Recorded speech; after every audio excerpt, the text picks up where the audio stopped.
Babad Giyanti karya Raden Ngabei Yasadipura I. Episode ke-198. Sultan memerintahkan pasukan Jawa dan Kumpeni mengejar pasukan Pangeran Mangkunagara. Sang Sultan Kabanaran telah menerima 6 bupati dan pasukannya. 6 bupati ditanya berapa jumlah prajurit mereka. Hanya 900 prajurit berkuda dan 1.900 prajurit darat. Sang Raja berkata, "Begini para tumenggung, siapa yang lari duluan meninggalkan Kumpeni dan meninggalkanku, akan aku hukum mati." Gubernur menyambung latah, "Benar itu Sultan." Para bupati menyatakan sanggup. "Siap, Paduka." Sang Sultan berkata lagi, "Mayor Ubrus, engkau pergilah ke selatan menuju Mataram. Segenap pasukan segeralah bawa ke timur. Adapun aku minta 2 ofisir saja, letnan atau kornet atau kapten, si Dongkel dan si Vanderpol untuk mengiringiku. Dan ingatlah, jangan kagetan kalau melawan si Mangkunagara. Dia suka menggertak kalau berperang. Kalau musuhnya berhati kecil pasti takut. Para tumenggung pesisir semua harap ingatlah." Semua tumenggung menyembah menyatakan kesanggupan. Sang Sultan berkata lagi, "Hei Ubrus, engkau nanti kalau menang pergilah ke Tanah Pajang. Si Kurdonagoro atau si Wiranata itu bunuhlah segera kalau sedang makan bersamamu. Si iblis laknat dia itu. Semua dijadikan tuan. Tadinya orang Mangkunagara, lalu berbalik memihak ke anak Prabu Surakarta dan menjadi punggawanya. Tak lama lalu minggat kembali ke Mangkunagara. Tak lama kemudian berbalik lagi ke anak Prabu Surakarta.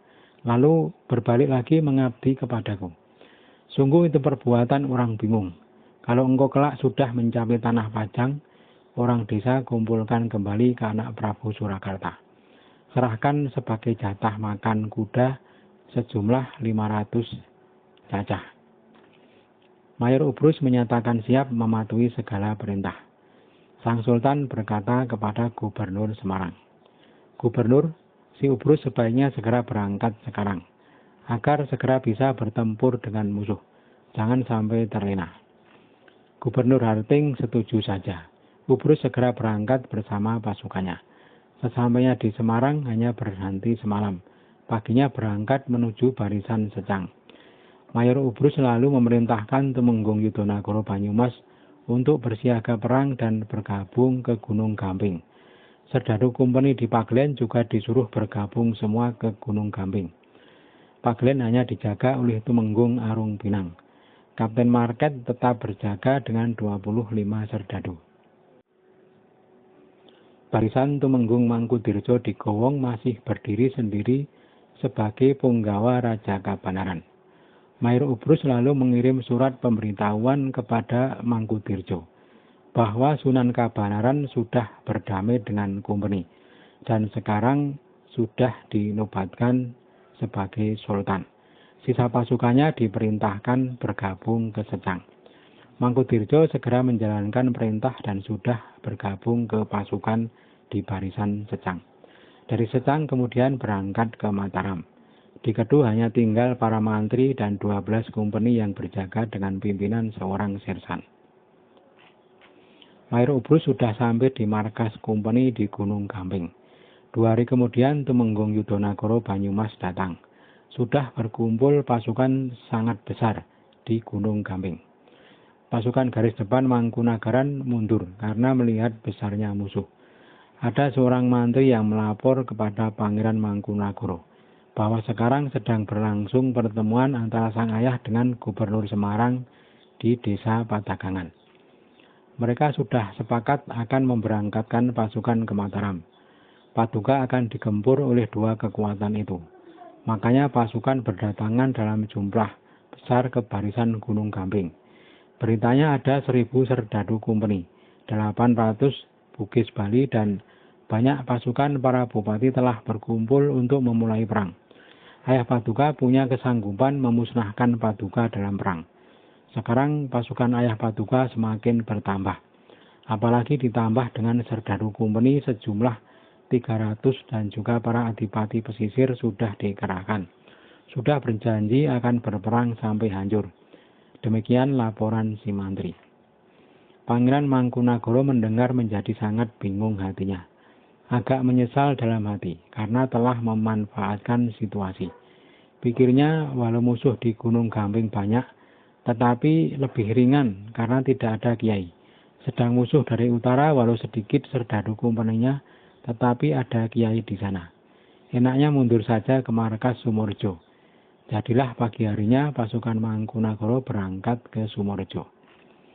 Sesampai di Sumorejo ada laporan bahwa sang ayah urung berangkat karena Adipati Puger meninggal dunia.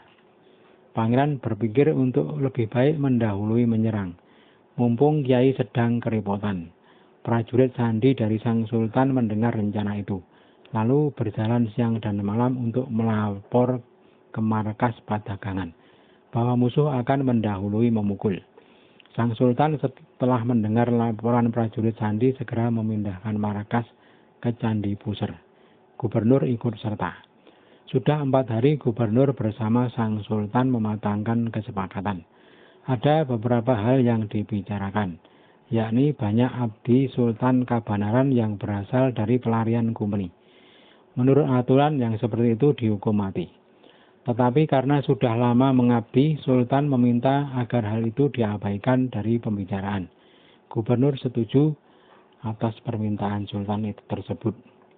Sultan berkata lagi, dan masih ada satu perkara, yakni soal dirinya merekrut para abdi dari Surakarta dahulu, seperti Dinda Notokusumo dan Dinda Prabu Mangkorawati yang merupakan pelarian musuh Kumbeni.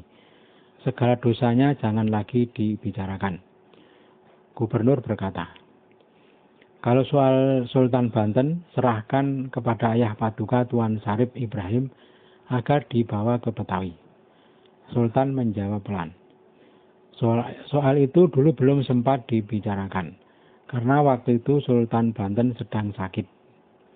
Gubernur berkata, semuanya ditanggung Tuan, sungguh akan bebas Sultan Pakungwati. Kalaupun dipulangkan ke Banten, pasti akan dijadikan kerabat raja.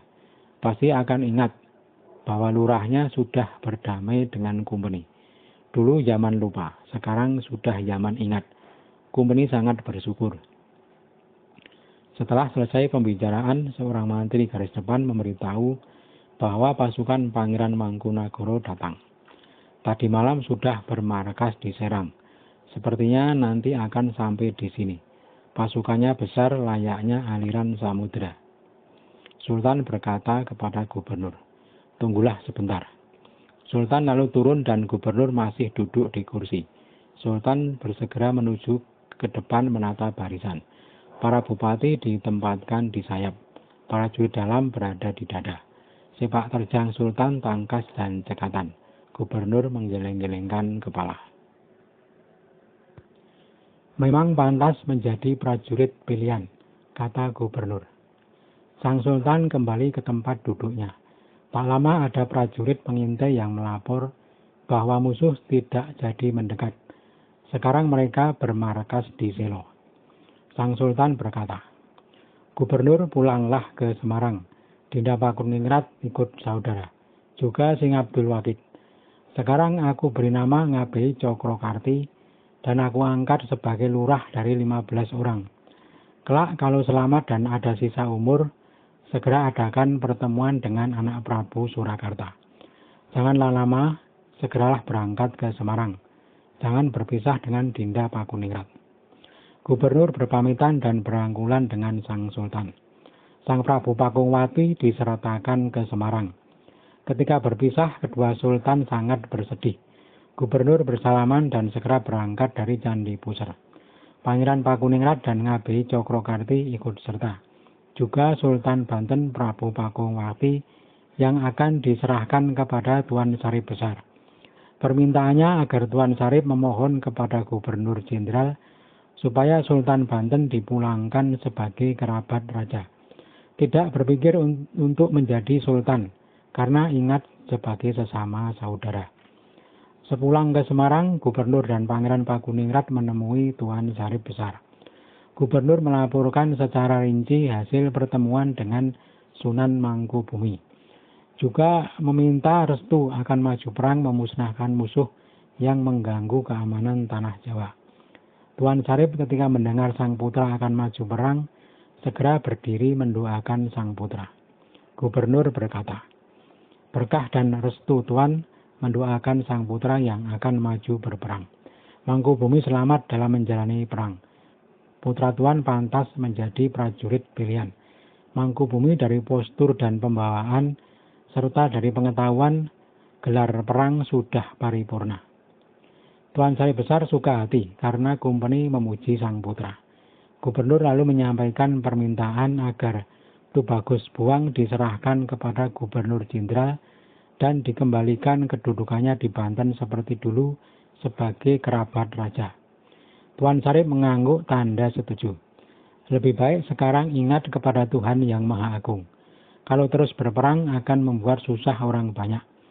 Ini akibat upayaku dan menambah pahala kepada anakku, karena perdamaiannya turut mempengaruhi negeri lain.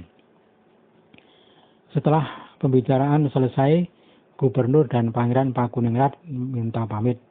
Pangeran Pakuningrat kembali